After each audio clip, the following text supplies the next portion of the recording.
안녕하세요. 오늘 제가 발표할 주제는 인베이지브 에일리언 스피시스 침입 외래종에 대해서입니다. 교재에서 처음 시작하면서 침입 외래종의 한 예로 시그널 가제를 설명하고 있는데 해당 종은 1960년대 분기상 가제를 유럽으로 인위적으로 도입한 사례입니다.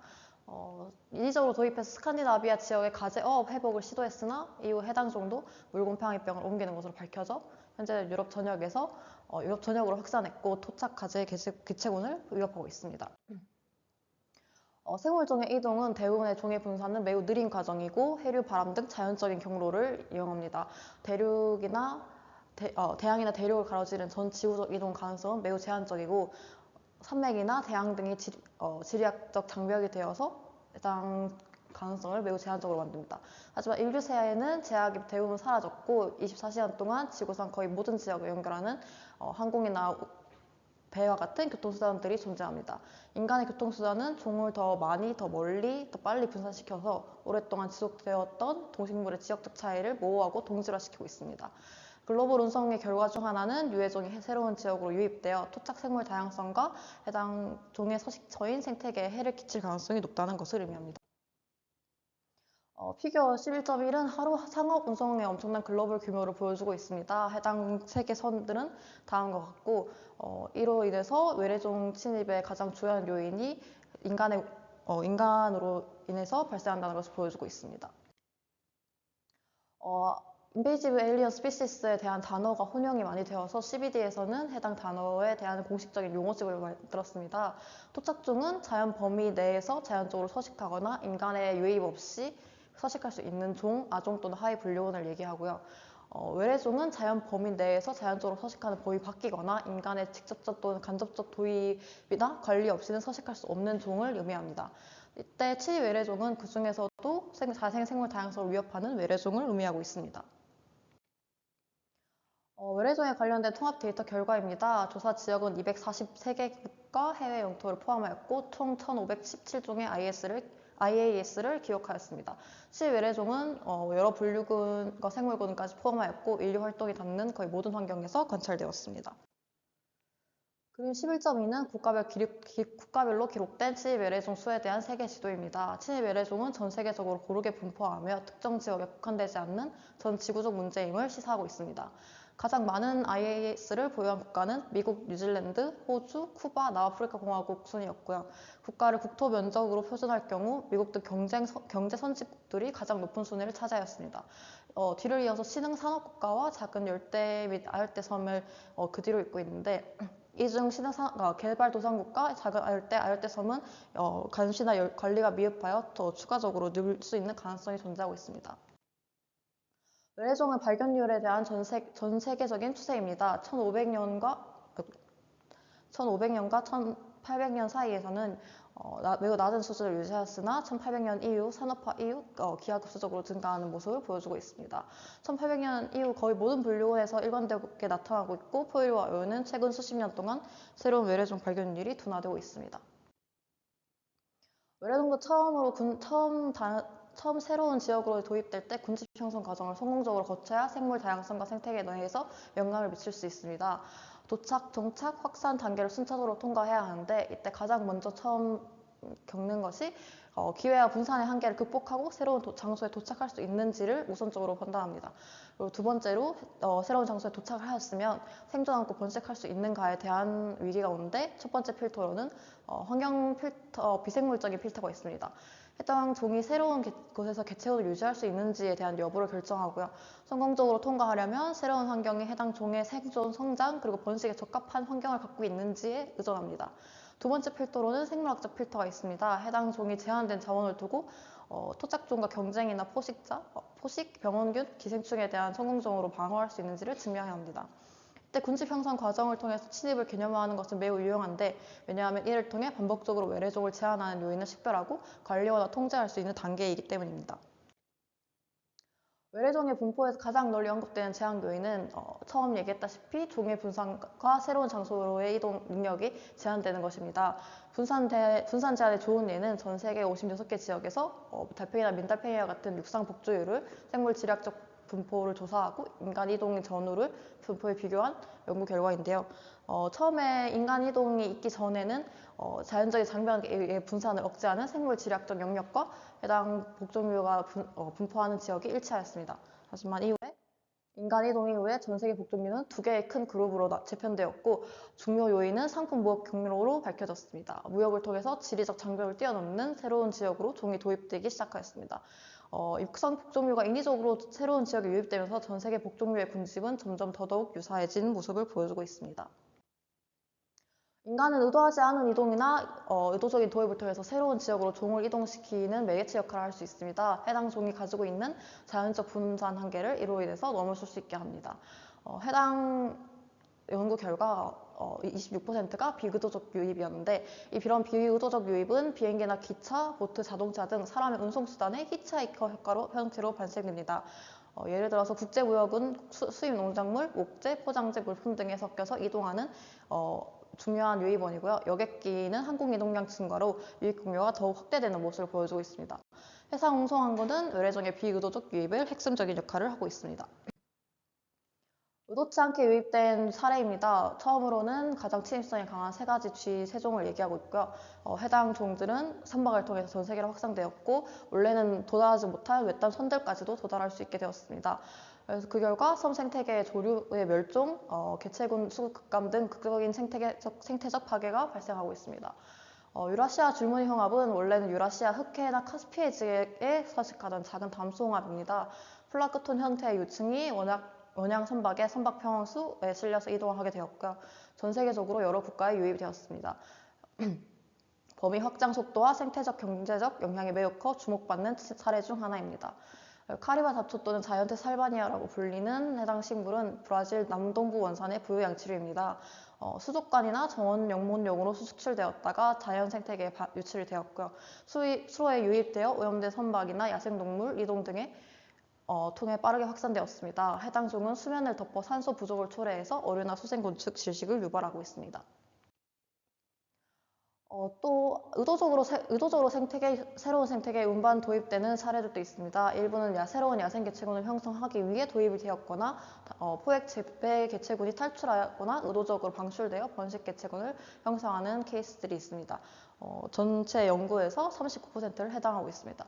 주된 경로로는 원예, 종묘, 무역 등이 있고요. 이는 전체적인 도입된 종의 약 31%를 차지합니다.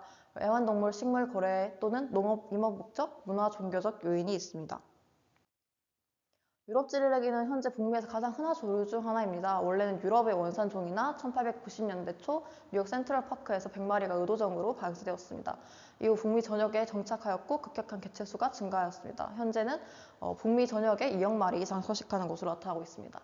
사탕수수 두꺼비는 1935년 사탕수수 해충 방지를 위해 하와이에서 호주로 도입되었으나 실질적으로 해충 방지에는 전혀 효과가 없었고 방류 후 빠르게 번식해서 현재 개체수 2억 마리 이상이 증가하고 있습니다. 두꺼비가 먹는 먹이로서의 토종종이 손실되고 위협받으면 독 분비샘에서 독을 방출하는데 이 독성 때문에 토종 포식자가 두꺼비로부터 피해를 입는 사례가 발생하고 있습니다. 아프리카 자이언트 달팽이는 동아프리카 원산이고 식용 및 애완동물 거래를 통해 세계 여러 지역으로 유입되었습니다. 따뜻하고 습한 기후에 잘 적응하는 생활사를 보여주고 있고 때문에 농작물 및 토종식물에 피해를 주고 있어 전 세계 문제적 100대 외래 침입종 중 하나로 분류하고 있습니다. 뇌수막역을 일으키는 광동 주열선충의 중간 숙주 역할을 하고 있습니다. 대부분의 외래종은 새로운 생태계에 유입되기 전 운송 단계에서 사멸을 하고 살아서 유입된 개체 중 대부분은 정착을 하지 못합니다. 예시로 뉴질랜드에 도입된 유럽 붉은 사슴인데 사냥감을 확보하기 위해서 31마리를 의도적으로 도입했습니다. 처음 31번째 도입 시도에서는 모두 개체군 형성을 실패했으나 32번째 도입 시도에서 개체군이 정착하는 모습을 보여주었습니다. 이후 남섬 전체로 빠르게 확산되었고 개체수가 급증해서 경제적 문제로 이어지고 있습니다. 외래종이 새로운 지역에 도입되었을 때 생존하는 비율은 1에서 24% 미만이고 평균은 약 10% 정도입니다. 많은 연구에서 외래종이 새로운 장소로 성공적으로 정착할 확률은 외래종이 도입되는 횟수에 비례하고 각 도입 시 번식 압력에 비례한다는 것을 보여주고 있습니다. 왜 대다수의 외래종이 정착에 실패하는지를 살펴보겠습니다. 침입종의 정착 초기 단계에서는 소규모 개체군을 이루고 있습니다. 이는 토착 소규모 개체군과 동일한 제약을 받는다는 뜻이고 작은 개체군이 겪는 멸종 위험을 똑같이 공유한다는 뜻입니다. 작은 개체군이 겪을 수 있는 멸종 위험에는 개체군 내 무작위성이 있는데 초기 소규모 개체군은 출생률 및 사망률의 우연적인 변동에 매우 취약합니다. 또한 환경적 변동성으로 기후변동, 자원 불안정 등 외적 요인에 의한 멸종 위험이 증가할 수 있습니다. 또한 무생물적 환경이 비적합하면 서식지의 온도, 수분, pH 등이 종의 생리적 요구와 불일치할 수 있고 이 때문에 정착에 실패할 수 있습니다. 또한 생물학적 조항으로는 토착종과의 경쟁, 포식자, 기생 등 상호작용들이 외래종의 정착에 저해시킬 수 있습니다. 생물학적 상호작용이 외래종의 정착을 제한하는 방법을 설명하기 위한 4가지 가설이 있습니다. 첫 번째로는 빈 니치 가설이 있습니다. 외래종은 토착종과의 경쟁을 피할 수 있는 새로운 방식으로 생물 자원을 이용하거나 토착종이 수행하지 않았던 새로운 역할을 수행함으로써 군집 내 빈 니치를 이용해 정착합니다. 외래종이 토착종과 다른 자원을 사용할 경우 자원이 공간적 또는 시간적으로 분리되어 토착종과의 경쟁을 피할 수 있고 이를 통해 생존, 성장, 정착이 가능해집니다. 두 번째로는 새로운 무게가설입니다. 외래종이 토착식물을 죽이는 타감화학 물질을 발현하여 토착식물보다 우위를 점한다는 가설입니다. 새로운 도입지에 정착을 할수록 해당 타감화학 물질의 작용이 더 강해지고 다른 토착종들을 해당 물질로 사멸시켜서 우점을 차지한다는 가설입니다. 예를 들어서 해당 사진처럼 국각과 간목들이 있습니다. 천적 부재 가설입니다. 외래종의 개체군은 원래 서식지에서 병원균, 포식자, 기생충과 같은 천적에 의해 통제되는 경향이 있었지만 소수의 외래종이 새로운 장소로 유입될 때는 천적이 함께 이동하지 않을 수 있기 때문에 번식과 포식가 경쟁이나 포식압이 적어져서 다시 번식이나 생식이 늘 수 있다는 가설입니다. 해당 유럽 꽃게는 원래 원서식지에서는 기생충으로 인해서 생식 능력이 떨어지나 새로운 유입지에서는 기생충이 없어서 생식 가능성이 더 증가한 케이스입니다. 새로운 환경 가설입니다. 성공적인 침입종은 인간 활동으로 변형 또는 교란된 서식지에서 특히 잘 적응하고 번성합니다. 기후변화, 오염, 벌목, 농업, 도시화 등으로 전 세계 생태계가 인간에 의해 지속적으로 변화하는데 그 결과 토착종 군집들은 침입종에 더 취약해지는 결과를 나타냅니다. 예를 들어서 식물의 경우에는 잡초성 식물들이 가장 많이 잘 적응하고 번성하고 동물로서는 인간 바로 옆에서 생활하는 지파리나 미국 바퀴벌레, 유럽 참새, 생쥐 등이 있습니다. 초기 정착 후의 확산 순서로는 첫 번째 단계로는 지연 단계가 있습니다. 해당 지연 단계는 느린 증가와 낮은 확산 속도를 특징으로 하는데 이 지연 단계는 상당히 클 수 있습니다. 단기적인 지연 기간을 설명할 수 있는 여러 가지 메커니즘이 있는데 그 중에 하나가 알리 이펙트가 있습니다. 개체의 적응력과 개체군의 성장이 그 개체군의 크기나 밀도에 따라 달라지는 현상으로 낮은 밀도의 식물종은 수분이나 번식이 실패하고 낮은 밀도의 동물은 짝을 탐색하는 데 실패해서 개체군 증가가 지연된다는 효과입니다. 또한 새 환경에 적응하기 위한 유전적 변화가 매우 느리게 일어나고 호자, 종자, 개체가 부적절한 환경 조건 하에서 수면 상태로 대기하고 있다가 환경 변화나 개체군 규모 증가에 따라 폭발적으로 확산하기 시작할 수 있습니다. 기하급수적인 증가와 빠른 두 번째 단계는 기하급수적인 증가와 빠른 확장을 특징으로 하는 확장 단계가 있습니다. 이 기간 동안 개체군 증가에는 거의 제한이 없으며 성장률이 최대치에 근접합니다. 이때 3가지 요소가 있는데 첫 번째로는 분산거리가 있습니다. 분산거리는 개체가 이동할 수 있는 거리 분포를 분산 커널을 통해서 표현하고 바람에 의한 종자 이동이나 조류에 의한 전이 등이 있습니다. 두 번째로는 추가적인 인간 지원이 있습니다. 비의도적이든 의도적이든 인간 활동이 외래종의 이동 범위를 증폭시키는 것을 말합니다. 세 번째로는 새로운 위치에 정착하는 것입니다. 새로운 위치에 정착을 하더라도 환경적이나 생물학적 필터를 통과해야 해당 외래종이 새로운 위치에 정착할 수 있습니다. 세 번째 단계로는 친외래종이 포화 단계에 다다라서 증가와 확산 속도 모두 정체 상태에 도달하는 단계가 있습니다. 이 외래종이 확산하는 모델에 대한 기본적인 구조입니다. 첫 번째 항의 노란색 부분은 단순한 로지스틱 개체군 증가 방정식입니다. 따라서 개체군이 처음에는 기하급수적으로 증가를 하다가 개체군 내 개체수가 환경 수용력에 가까워질수록 증가 속도가 감소하여 포화 상태에 다다릅니다. 이때 두 번째 항은 개체군이 얼마나 확산을 빨리 할 수 있는지에 대한 요소인데 D값은 개체가 공간에서 확산하는 정도를 뜻하고 있습니다. 따라서 D값이 클수록 외래종 침입 동선은 더 빠르게 확장할 수 있습니다. 첫 번째 그래프에서는 X축이 공간이고 Y축이 개체군 밀도인데 공간 T값이 5에서 20 사이를 나타내고 있습니다.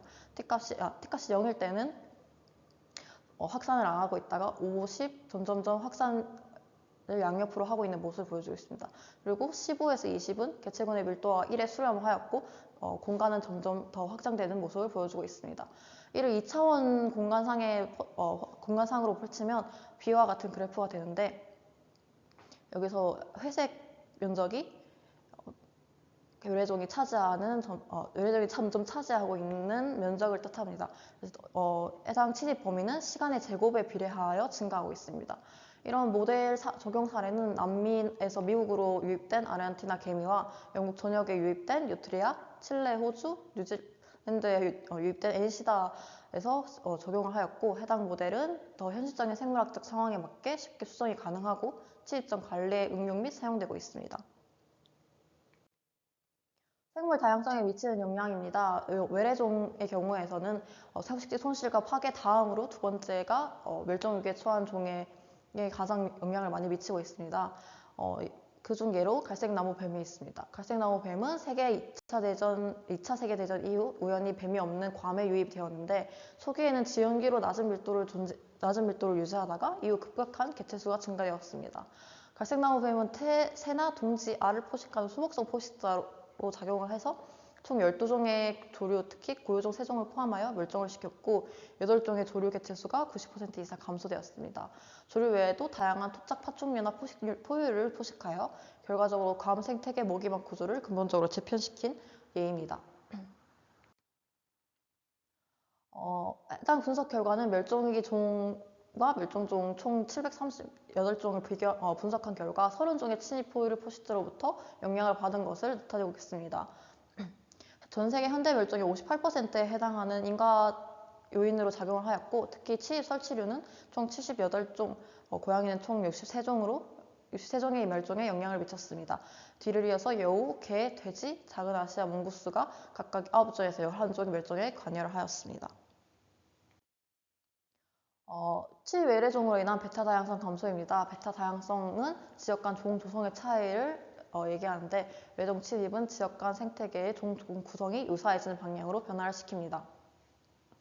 시점 1에서는 두 호수에서 요 한 종만 분류를 하고 있어서 유사성이 33%였으나 시점 2에서는 동일한 외래종이 침입하여서 토착 어종 한 종이 멸종하였습니다. 그래서 토착종 하나, 그다음에 외래종 하나를 공유해서 유사성이 66%가 되었습니다. 시점 2에서 두 호수에서 총 종수는 변화하지 않지만 서식지구가 유연한 침입외래종이 들어오면서 다양성이 감소하였고 두 호수의 생물 유사성이 증가하는 동질화된 모습을 보여주고 있습니다. 생물학적 동질화는 소수의 승자가 다수의 패자를 대체하는 경우인데 승자의 경우에는 주로 서식지 변호성이 높은 외래종이 있고 패자에는 특수화되고 특수화된 지역 토착종이 의미하고 있습니다.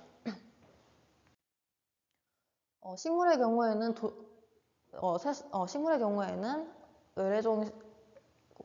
외래종이 연간 순 1차 생산량 평균 80%를 증가시키는 경향이 있고 중은 식물 분해 속도를 2배 이상 증가시켰고 질소 등 필수 영양소가 생물학적으로 이용 가능해지는 속도를 증가시켰습니다. 식물 외래종 도입 이후 바이오매스 생산량이 약 57% 증가하였고 토양 미생물 활동이 증가해서 영양소의 재활용 및 이용 가능성이 증가되었습니다. 때문에 식물 침입 외래종은 영양소 순환을 가속화시키고 바이오매스 생산량을 증가시키는 경향을 보여주고 있습니다. 이는 전 세계 생태계와 이에 의존하는 인간 사회에도 다양한 영향을 미칠 수 있습니다. 침입 외래종은 생태계를 변화시킬 수 있는 두 가지 주요 경로를 갖고 있는데 첫 번째로는 물리적 서식지 변형이고 두 번째로는 교란 체계 변화입니다.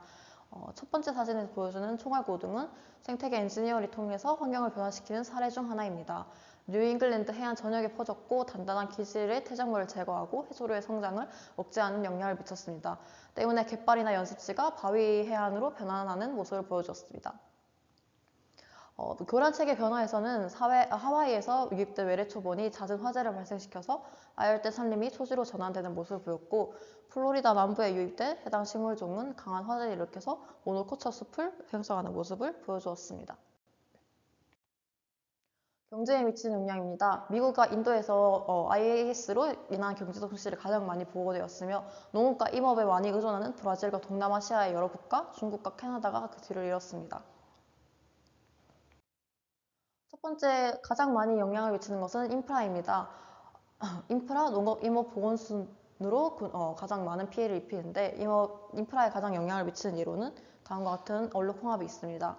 얼룩홍합은 원자력 발전소 냉각 수관 분식이나 상하수도 처리시설, 운송 관련된 상업시설 등에 분포하여서 수질이나 에너지 기반 시설에 직접적인 손실을 초래합니다. 두 번째로는 농업이 있습니다. 미국에서는 침입 저초로 인한 작물 손실이 연간 230억 달러, 침입 식물 병원체로 인한 소식이 연간 210억 달러로 나타나고 있고, 브라질에서는 외래 해충 24종이 전체 농작물 연간 손실의 약 13%를 차지하고 있습니다. 주요 해충으로는 지중해 과일파리가 있고 눈날개 가루이가 있습니다. 해당 과일은 지중해 과일파리에 의해 피해를 입은 사례입니다. 중국, 미국, 인도, 브라질 등 대규모 농업 생산국이 미래 침입종으로 인한 가장 큰 재정적 위협을 증명하고 있습니다. 중국과 미국은 광범위한 농협무역 파트너 네트워크와 현존하는 침입종 풀 때문에 다른 국가에게 가장 큰 위협이 될 수 있습니다. 해충 관리나 작물 대책, 수입, 보조금 등으로 영향 완화 능력을 고려하여 GDP로 표준한 B그래프에서는 가장 위험도가 높은 국가가 개발도상국들, 특히 상위 6개국 모두 사하라 이남 아프리카에 위치하고 있었습니다. 임업에 미친 영향입니다. 예시로 소홀호리 비단벌레가 나왔는데 1990년대 북동부 아시아 원산에 나무를 구멍을 뚫는 땅둥벌레가 미국과 캐나다에 우연히 유입되었습니다. 암컷이 물풀의 나무 껍질 틈에 산란을 해서 유충은 나무 껍질 아래에 목질부를 갉아먹었고 감염이 심해지면서 나무는 결국 고사하는 현상을 보여주었습니다. 미국과 캐나다 전역에서 5,300만 그루의 물풀의 나무가 고사하였고 약 10년 동안 110억 달러의 경제적 피해를 발생시켰습니다. 침입 외래종의 긍정적인 가치가 있습니다. 가치 있는 기능 때문에 의도적으로 이동이나 도입되는 외래종들도 있습니다. 많은 침입 외래종들은 식량 생산, 목재 생산, 경제적 가치 등 기능을 수행하기 위해서 다른 국가로 이동되곤 합니다. 첫 번째로는 식량 생산 및 농업이 있습니다. 새로운 지역에 종을 도입하는 가장 일반적인 동기가 식량 재배로 꼽힙니다.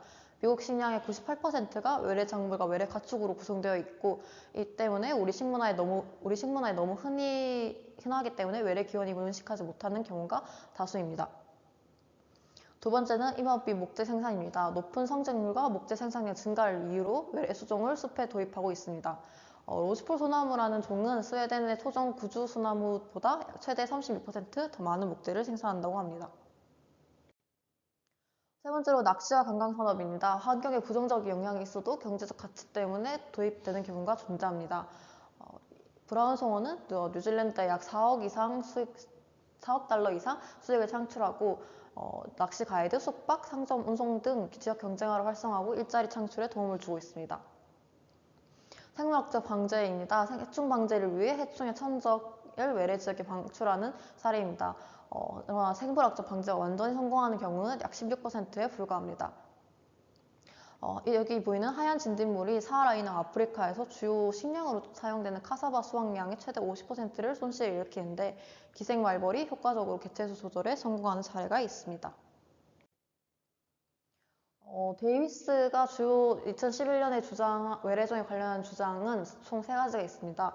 외래종을 너무 악마화하는 문제가 있고 그리고 침입이나 외래라는 단어가 좀 부정적인 영향을 미치기 때문에 용어와 담론에 문제가 있으며 기원보다는 기능 중시의 평가가 필요하다는 주장을 했습니다. 하지만 해당 주장을 비판하는 측에서는 데이비스가 침입 외래종의 부정적인 영향과 과학적 근거를 축소 및 왜곡하고 있다고 비판했습니다. 교과서에서는 해당 논쟁을 침입 외래종 관리에서 근절 중심의 관리보다 기능 기반 관리로의 인식 전환을 촉발했다고 얘기하고 있습니다. 여기 있는 사진은 제왕나비인데 제왕나비는 북미에서 칠 외래종인 유칼립투스 나무에서 둥지를 틀어 겨울을 나는 서식지로 삼았습니다. 유칼립투스 나무가 제왕나비의 생존에 기여하기 때문에 칠 외래종이 때때로 유익한 효과를 발휘하는 예로 소개되었습니다. 하지만 대부분의 칠 외래종은 특히 비의도적 유입종은 생물 다양성이나 생태계, 경제에 부정적인 영향을 미칩니다. 이에 따라 지역, 국가, 국제 수준의 다중규모 관리 체계가 구축되고 있습니다. 국제적 관리 체계로는 글로벌 이베이시브 스피시스 프로그램이 있고 목표는 생물 다양성 협약의 제8조를 이행 지원하는 것입니다. 지역별 국가별 사례로는 EU의 규제가 소개되고 있습니다. 과달루페 염소 사례가 얘기가 되고 있는데 19세기 중반 미국 러시아 선원들이 식량 확보를 위해서 염소를 멕시코 과달루페 섬에 의도적으로 방목하였습니다. 그래서 염소가 과도하게 방목이 되어서 섬 전체를 사막화시키게 되었습니다. NGO 단체와 멕시코 정부가 함께하여 염소 근절 프로그램을 시작하였고 2007년에 염소를 완전히 박멸하게 되었습니다. 박멸 1년 만에 섬 전역에 새로운 묘목 수천 그루가 새로 자라나기 시작했고 여러 토종 광목과 일부 고유종이 다시 출현했으며 멸종된 것으로 여겨졌던 종들까지 재발견되었습니다. 현재 과다루페 섬은 빠르게 식성이 회복되어 기능적 산림 생태계로 회복 중에 되어 있습니다. 외래종을 관리 및 통제하는 방법입니다. 외래종을 통제하거나 그들의 영향을 완화하기 위한 관리 계획을 개발하는 과정입니다. 첫 번째로는 호라이즌 스캐닝이 있습니다. 도입 이전 단계에서 잠재적인 위협종을 식별하는 단계로 여러 방법을 통해서 정보를 수집했고 잠재적 위협이 현실화되기 전에 평가할 수 있도록 정기적이고 반복적으로 하는 단계를 의미합니다. 이후 두 번째 단계로는 두 가지가 있는데 첫 번째로는 위험성 평가입니다. 해당 단계에서는 잠재적 침입종의 위험도를 정량하고 도입, 정착, 확산 세 단계의 확률을 추정합니다. 스피시스 디스트리뷰션 모델링으로 서식하는 범위성을 예측하고 결과는 리스크 서머리로 정리합니다. 두 번째 단계에서 또 2-2 단계는 위험 관리입니다. 해당 관리는 위험도를 기반으로 실제 관리 방안을 결정하는 것을 목적으로 하고 있습니다. 핵심 4단계 전략은 유입 방지, 박멸, 확산 차단, 장기 관리가 있습니다. 도출된 방안은 매니지먼트 옵션으로 정리하고 있습니다. 그래서 마지막으로 통합 및 우선순위를 결정하는데 정책 결정자가 우선 잠재적인 위협종들의 우선순위를 설정해서 이를 기반으로 관리 계획을 수립합니다. 전체적인 과정은 순환적이며 지속적으로 수정 및 보완이 가능합니다. 첫 번째, 위험평가는 이벤트가 발생할 확률과 이벤트가 발생할 경우의 결과 또는 영향을 결정하기 위한 절차입니다. 일반적인 침입외래종 위험평가 5가지 단계는 첫 번째, 호라이즌 스캐닝을 통해서 잠재적인 위협을 식별하고 두 번째, 침입외래종 영향을 받을 가능성이 있는 이해관계자를 결정해서 잠재적인 위험 범위를 정하고 이들을 어떻게 영향을 받을 수 있는지 파악하는 것입니다. 예를 들면 사회적인 부분에서는 인프라나 경제, 공중보건이 있고 인간의 행복 또는 웰빙과 같은 미적 가치 인식이 있습니다.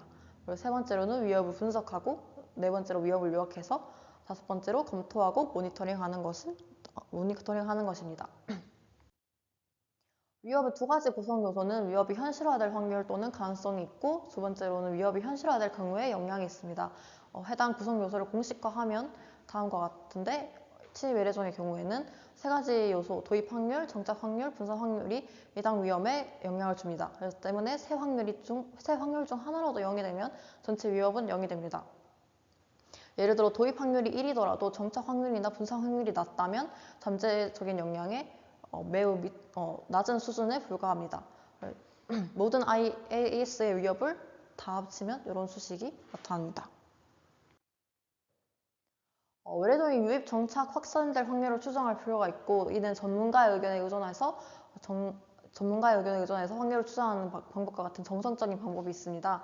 개인에게 위협을 식별하고 잠재적인 영향과 가능성을 점수화하는 설문지를 사용하고 1부터 10까지의 척도를 변환해서 서로 다른 종에 의해 제기되는 위험의 순위를 매깁니다. 이러한 순위는 다음과 같은 매트릭스를 생성하는 데 사용될 수 있으며 의사결정권자가 관리 계획을 수립할 때 사용합니다. 정성적인 방법의 장점은 데이터가 거의 없는 종에 대해서도 평가를 신속하게 수행할 수 있고 잘 연구된 특정 그룹에 대해서는 정확한 예측을 사용할 수 있습니다. 하지만 한계로는 전문가가 틀릴 수도 있고 정보가 거의 없는 종에 대해서는 부정확한 예측이 가능합니다. 이를 보완하기 위해서 정량적인 방법을 도입할 수 있습니다. 특성을 기반으로 위험 평가할 수 있는데 전제적 외래종의 측정 가능한 생활사적 특성, 유전적 형태적 특성을 이용해서 도입, 정착, 확산 가능성을 예측할 수 있습니다. 베이커는 12가지 생물학적 특성으로 이상적인 잡초를 정해야 하는데 성공적인 침입종에는 공통 특성을 발견할 수 있었습니다. 최근에 교란된 서식지를 빠르게 이용할 수 있는 능력과 짧은 세대 기간과 높은 생산력 및 빠른 성장 속도, 광범위한 환경 내성, 다양한 물리적 조건에서 생존 성장 가능한 강한 경쟁 능력, 높은 표현 가독성, 환경 변화에 따라 유연하게 조절할 수 있는 능력이 있는데 이러한 특성은 전형적인 R 전략 생활사 특성에 해당하며 침입 성공 가능성을 높입니다. 종 A처럼 침입 확률이 높더라도 잠재적 영향이 미미하면 전체적인 리스크는 낮을 수 있습니다. 국제적인 침입 외래종 규정은 영향평가를 위험평가의 필수적인 절차로 얘기하고 있습니다. 위험평가의 완전성을 확보하기 위해서 3가지 단계의 확률뿐만 아니라 영향 규모를 명시적으로 평가해야 하는데 실제 대부분의 종은 도입 시 영향에 대한 정량적인 데이터가 거의 없습니다. 일부 종은 타 지역에서의 영향을 근거로 하고 대부분은 공간적, 역사적 비교 자료가 부족해서 정량적인 평가가 불가능합니다. 따라서 대부분 영향평가 프로토콜은 전문가의 판단에 기반한 정성적인 평가로 수행되고 있습니다. 4가지 영향평가에 대한 프로토콜이 있습니다. 각 영향 프로토콜은 초점을 하고자 하는 부분도 다르고 적용 영역과 특징들이 모두 다른데 유럽의 외래 앵무새 2종을 평가한 사례입니다. 평가 도구는 GISS, 하모니아 플러스, GBNRA가 있는데 각 프로토콜의 환경적, 경제적, 사회적 영향에 부여하는 가중치가 다 다르기 때문에 동일 종이더라도 예측 결과가 크게 상이하는 모습을 보여주었습니다. 따라서 해당 프로토콜에만 의존하는 것이 아닌 다른 여러 가지 전문가들의 의견 등을 함께 판단하는 것이 중요하다고 보여주고 있습니다. 외래종을 통제하거나 영향을 판단하기 위해서 관리 계획을 개발하는 과정에서 종 분포 모델링을 도구로 사용할 수 있습니다. 침입 외래종의 잠재 확산 지역을 공간적으로 예측하는 도구인데 침입 외래종이 미래에 어떤 지역으로 확산할지 예측하고 기후변화에 따른 분포 이동을 추정할 수 있습니다. 온도, 습도, 일사량, 토양 유형 등 비생물학적 요인인 환경 변수와 종의 현재 분포가 통계적으로 어떤 상관성을 가지는지 분석하는 도구입니다. 클라이메이트 인벨로프 모델은 예측 변수가 기후 요인 중심일 때 사용되는 모델입니다. 종의 실현 위치가 비생물적 환경 조건에 의해 결정된다는 가정에 영향을 미치고 있습니다. 클라이맥스는 종의 원산지에서의 위치 기록을 필요로 하며 이러한 기록을 사용하여 종의 환경 요구 사항을 추론하는 도구입니다. 두 번째로는 저희 연구실에서 자주 사용하는 맥센트가 있습니다. 맥센트는 출현 위치 데이터만으로도 모델 구축이 가능한데 종 출현지와 환경 예측 변수를 비교해서 확산 가능 지역을 예측하는 머신러닝 모델입니다. 두 번째로 위험관리 단계입니다. 외래종의 도입, 정착, 확산 단계에 따라 가능한 관리 전략이 달라지는데 의사결정자는 이 관리 전략을 어떻게 효율적으로 사용할 수 있는지를 판단해야 합니다. 침입 초기에 족이 다양할수록 성공률이 높고 비용이 낮습니다. 여기 그래프에서 보여다시피 하단 바가 비용과 이익을 시각적으로 표현하고 있는데 예방 단계가 1대100으로 가장 높은 경제적 수익을 보이고 있습니다. 일단 개체군이 정착 후에 지수적으로 증가하는 단계에 접어들면 관리 성공 확률은 급감하고 비용은 급등합니다. 도입 전인 예방 단계에서 효과는 매우 높고 경제성도 비용 대비 효율이 최고이고 도입 직후 박멸 단계에서는 효율은 높으나 경제성이 중간이고 확산 단계인 확산 억제에서는 효과가 제한적이고 비용이 오히려 증가하고 마지막 정착이 완료된다면 효과는 낮고 비용은 가장 많은 비용을 사용하게 됩니다. 첫 번째 도입 예방 단계입니다. 다수의 연구에서 예방이 가장 성공적이고 경제적임을 입증할 수 있었습니다. 침입 경로와 고위험 지역을 사전에 예측하는 것이 정확한 위험 평가가 필수적이고 목표는 외래종의 도입 확률을 줄이는 것입니다. 예방 관리의 주요 수단이 있습니다. 첫 번째로 대중 참여 및 교육입니다. 국가적인 단계에서 많이 이루어지고 이해관계자 협력 및 공동관리를 통해서 대중의 지지를 얻는 것이 중요합니다. 무역 및 운송 정책입니다. 각국은 외래종, 병원체, 해충 등으로부터 인체, 동물, 식물의 생명을 보호하기 위한 규제 마련에 대한 의무가 있습니다. 무역 및 운송으로 인해서 외래종이 가장 침입될 가능성이 높기 때문에 해당 정책이 중요하고 국제조약 예시로서는 선박이 연안이 아닌 외해에서 평형수나 투적물을 배출하도록 의무화해서 수생 침입종 확산을 최소화하는 것이 있습니다. 세 번째로는 생물보안 검사입니다. 외래종이 국가로 들어오기 전에 탐지하고 차단하는 검사입니다. 대부분 선진국에서 해당 체계를 갖추고 있고 호주에서 효과성 사례로 예방적 검역이 경제적, 생태적 비용 모두에서 가장 효율적인 수단임이 입증되었습니다. 두 번째, 제거비 확산 단계입니다. 침입종을 효과적으로 다루는 가장 좋은 방법은 조기에 발견해서 확산 전에 제거하거나 억제하는 것입니다. 침입 초기에 개체수가 적을수록 완전 제거 가능성이 높아지지만 초기에는 종이 수가 적어 탐지 난이도 높고 주기적인 모니터링 프로그램은 일반종을 중심으로 해서 희귀종 탐지에는 부적합합니다. 탐지 문제 해결을 위한 방법으로는 첫 번째로 감시 인력 데이터 확대가 있습니다. EDD맵스는 전문가와 시민과학이 합쳐져서 데이터를 함께 모으는 단계로 침입 외래종의 분포와 확산을 문서화하기 위해서 웹 기반 조기 탐지 및 분포 매핑 시스템입니다. 또한 첨단 감시 도구로 eDNA가 있는데 개별 유기체가 배설물이나 피부, 비늘, 털, 기타 신체 부위의 탈락을 통해 환경에 DNA를 남긴다는 사실을 활용하는 것입니다. 조기 전밀도 상태에 발견된 경우 완전 제거가 현실적으로 가능합니다. 성공률이 높은 예로는 대형 고양이나 여우, 염소나 쥐 같은 대형 포유류가 있고 특히 대형 포유류는 도서 지역에서 성공적인 제거 사례가 다수 보고되고 있습니다. 성공률이 낮은 예로는 식물이 있는데 종자나 뿌리 등 잔존이 많이 남기 때문에 제거에 어려움이 있습니다. 외래종이 이미 일부 지역에 정착했을 때는 확산을 막는 것이 현실적인 목표가 됩니다. 정착한 면적에 따라서 박멸 시도에 대한 성공률이 다른데 면적이 낮을수록 비용이 감소하고 성공률도 높고 면적이 클수록 비용이 증가하고 성공률도 급감합니다. 성공적인 제거를 위한 6가지 조건이 있습니다. 첫 번째로는 충분한 자금이 확보되어야 합니다. 제거 사업은 많은 돈을 요구하게 되고 사업 종료까지 유지 가능한 재정 확보가 필수적입니다. 두 번째로는 제거에 있어서 명확한 권한이 필요합니다. 여러 행정구역이나 사유지를 포함하는 경우가 많기 때문에 통합적인 지위나 법적 권한이 가진 주체가 필요합니다. 세 번째로는 생물학적 특성을 고려해야 합니다. 특정 외래종에 대한 이동 능력, 번식, 생활사를 미리 알고 있어야 통제 전략에 직접적인 영향을 미칠 수 있습니다. 네 번째로는 재침입 방지가 있습니다. 새로운 개체 유입을 찾아가지 않는다면 제거는 일시적인 효과에 불과합니다. 다섯 번째는 저밀도 탐지 능력이 요구됩니다. 낮은 밀도에서도 남은 개체 탐지가 가능해야 하고 탐지력은 eDNA 센서 기반 모니터링으로 향상할 수 있습니다. 여섯 번째로는 부수 피해 관리가 있습니다. 그림에서 보시다시피 독이나 트랩, 이런 물리적 조치로 비표적종의 피해가 발생할 수 있고 따라서 피해를 완화시키거나 생태계 복원 계획이 필요할 수 있습니다. 세 번째로는 장기적인 관리입니다. 예방이나 제거, 억제가 실패했다면 침입 외래종은 개체군이 크게 증가하고 포화 단계에 도달합니다. 이 시점에서는 완전 제거가 거의 불가능하거나 재정적으로 감당할 수 없는 수준이 되고 따라서 목표는 완전 제거가 아닌 피해 감소나 자산 보호로 전환이 됩니다. 포화 단계에서는 점유 면적이 증가하다가 일정 수준에서 정체가 되고 제거가 불가능할 경우에는 영양 완화 및 자원 보호 중심 관리로 목표를 변경해야 합니다.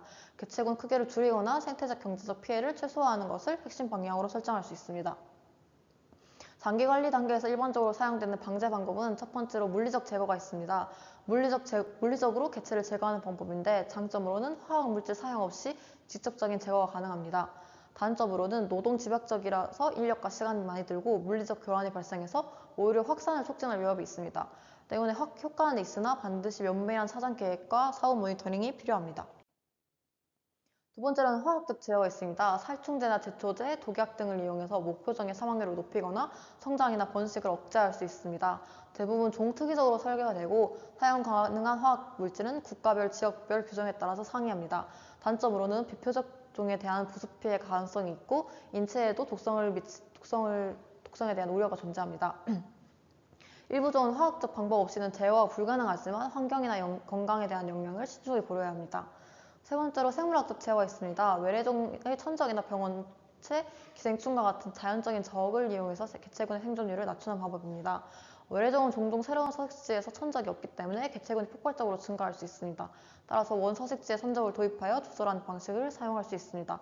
하지만 이는 위험 요소를 갖고 있는데 하나의 외래종을 통제하기 위해 또 다른 외래종을 도입하는 것일 수 있기 때문에 매우 위험합니다. 새로 도입된 천적이 비표적 종을 공격할 위험이 크기 때문에 토착 생물 다양성을 오히려 훼손할 수 있습니다. 때문에 대부분 국가에서 철저한 사전 연구 및 허가 제도를 운영하고 있고 숙주 특이성과 비표적 영향을 실험적으로 검증해야 합니다. 인간을 활용한 창의적인 생물 방제에 대한 사례가 있습니다. 첫 번째로는 플로리다 비단뱀 도전 대회인데 해당 뱀을 많이 잡을수록 상금을 지급하는 형식의 대회입니다. 그리고 또한 외래종을 식용화하는 전략인데 인간의 식욕을 침입종 통제 수단으로 활용할 수 있습니다.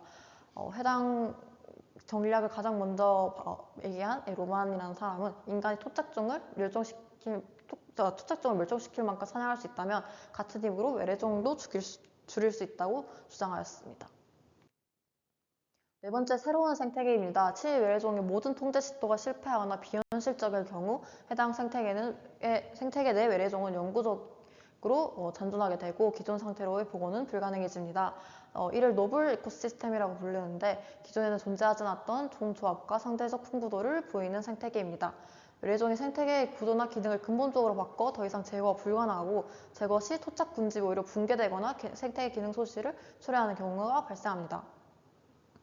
밑에 그림에서 보이다시피 타마릭스라는 종은 원산지가 유라시아 및 아프리카인데 미국 남서부 사막 지역에 침입을 하게 되었습니다.